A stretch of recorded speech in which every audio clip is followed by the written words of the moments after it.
La vigile matinale provient de l'œuvre de Monica Diaz, Méditation quotidienne au féminin.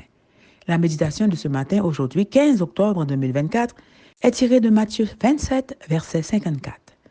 Vraiment, cet homme était fils de Dieu. Vraiment, sans blague, page 297. Dans son pire moment, Jésus a été l'objet de 3 blagues ou moqueries destinées à le ridiculiser. Ceux qui les ont proférés ignoraient que, derrière ces mensonges apparents, se cachaient 3 grandes vérités, précisément celles qui fondent notre foi. Les soldats se moquaient de lui en disant « Salut, roi des Juifs !» Et ils disaient cela à genoux comme des sujets qui se prosternent devant le roi. En réalité, ils disaient « Tu n'es absolument pas roi.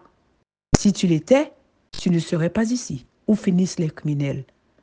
Jésus avait laissé entendre qu'il était le roi et il l'avait confirmé devant Pilate lorsque celui-ci lui avait demandé « Es-tu le roi des Juifs ?» « Tu le dis, avait-il répondu.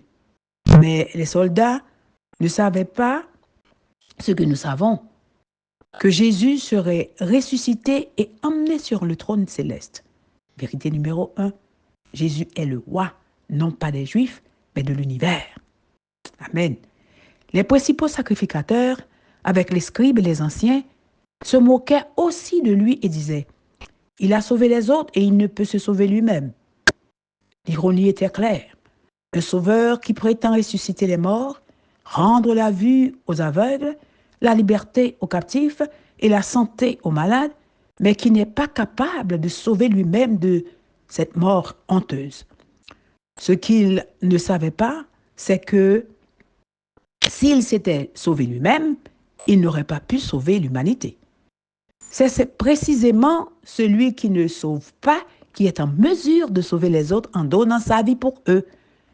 Vérité numéro 2.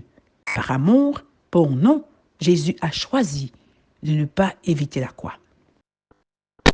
Jésus s'écria d'une voix forte, « Mon Dieu, pourquoi m'as-tu abandonné ?» Quelques-uns de ceux qui étaient là l'entendirent et disaient, « Laisse, voyons si Élie viendra le sauver. » Devant ce manque apparent de confiance en Dieu de la part du Christ, les personnes présentes se sont moquées. Mais seule une confiance absolue dans le Père pouvait expliquer le fait même qu'il était là, suspendu à une croix, faisant la volonté de celui qui l'avait envoyé. Jésus citait Psaume 22, verset 2, et ce psaume est paradoxalement un poème de confiance totale dans le Seigneur qui se poursuit par ces mots. « Pourtant, tu es le Saint qui siège sur ton trône. » Vérité numéro 3, la volonté de Dieu est plus importante que la nôtre. Amen, amen, amen. Vraiment, sans blague. Que Dieu vous bénisse. Bonne journée.